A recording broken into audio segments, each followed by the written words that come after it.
Dominic. How would you describe Riri Williams? What do we know about her, and what do we learn about her in the first couple of episodes? I would describe Riri Williams as an ambitious young female genius attempting to become the best version of herself.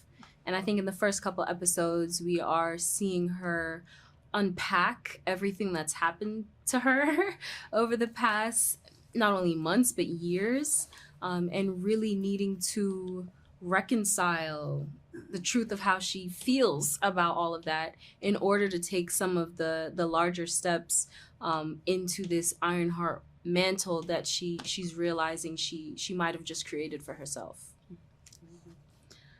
Anthony, introduce us to Parker Robbins. Did you explore the character in the comics? What is he like in the series? Did I explore the character of Parker Robbins in the comics, and who is he? I think, yeah. I mean, Parker. Parker in the comics was from New York. Obviously, his name was Parker, so he Kept that. Definitely. We didn't come from the same background per se, but the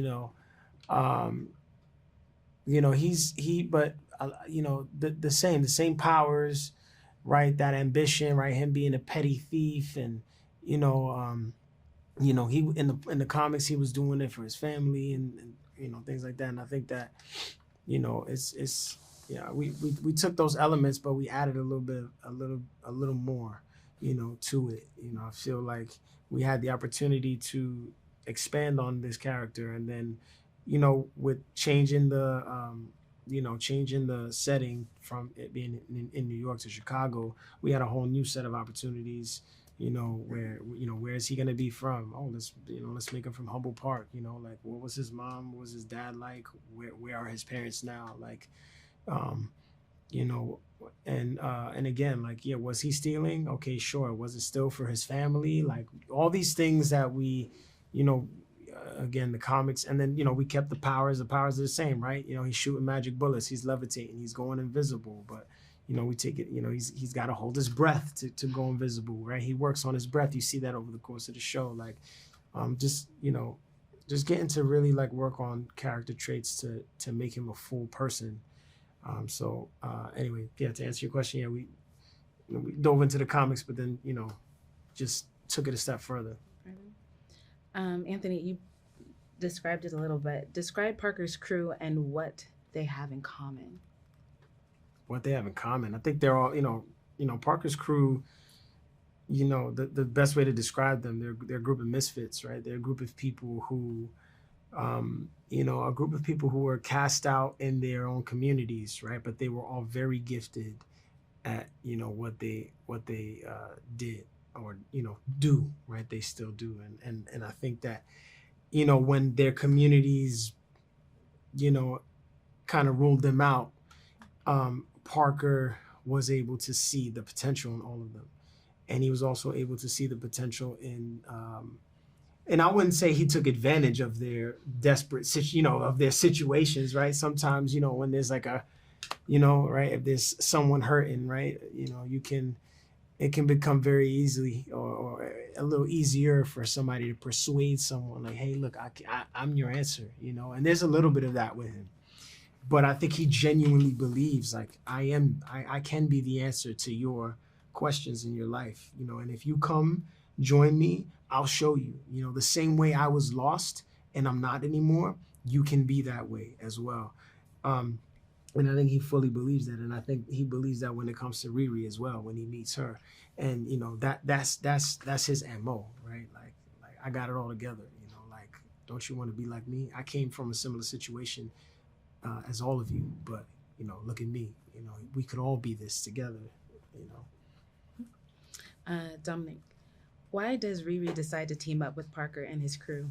I mean, Riri decides to team up with Parker and the crew really because of everything that you just said. Like, he is selling her on this dream that all the questions that she has and everything she's worried about, he's found the solution. He's asking the exact same questions that I was asking myself just moments ago, and here he is he's got the money, he's got the spot, he you know, he's righting the wrongs that were done in his community.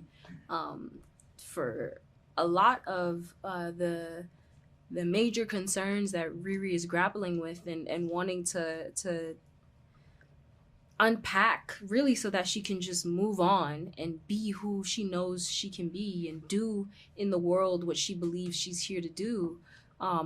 He is offering the quick solution to getting over the hump, and for Riri it's just like, well, all I need is this one thing, and if I get that one thing, it's a means to an end.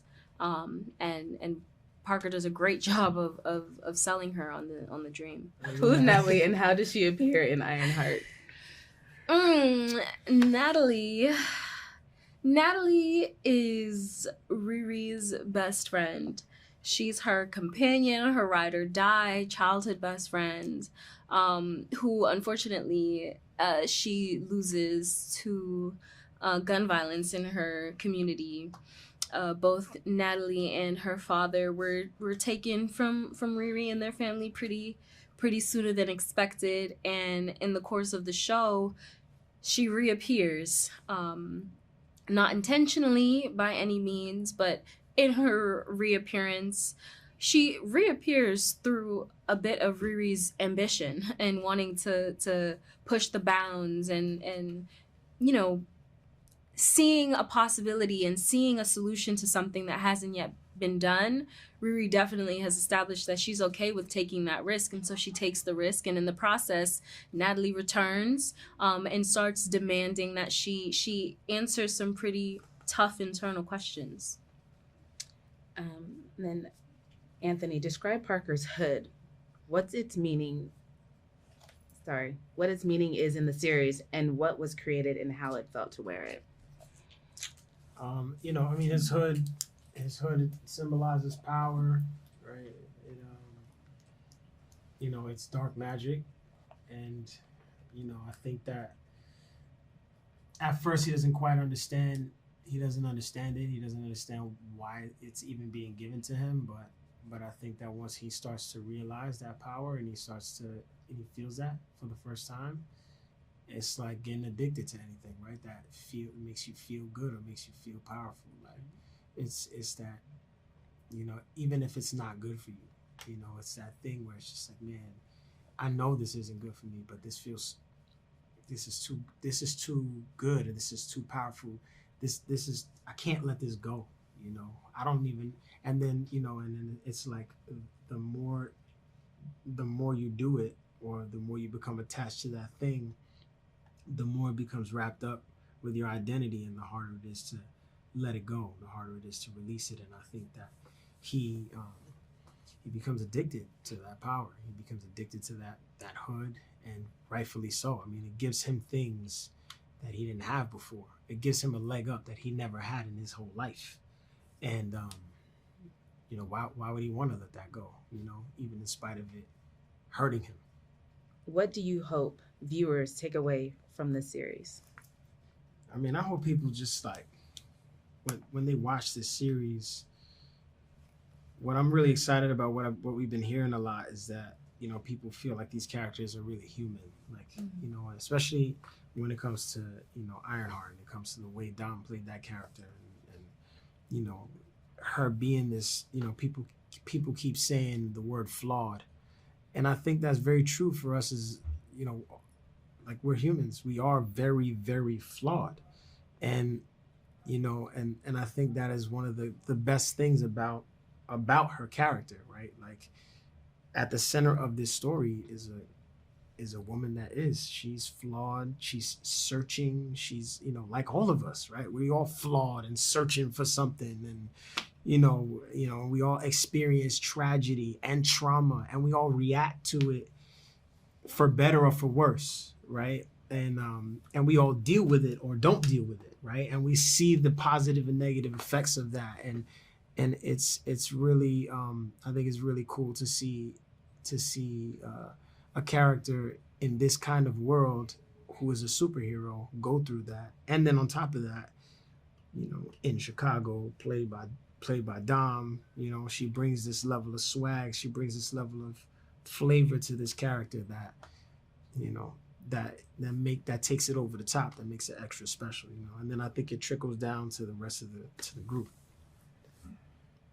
You wanna add on I think he hit the nail on the head. I mean, everything that I hear Anthony saying is, I really do think that that's baked into every nook and cranny of the show. Every character gives the opportunity for that, you know, for you to cling on to something and feel seen in it.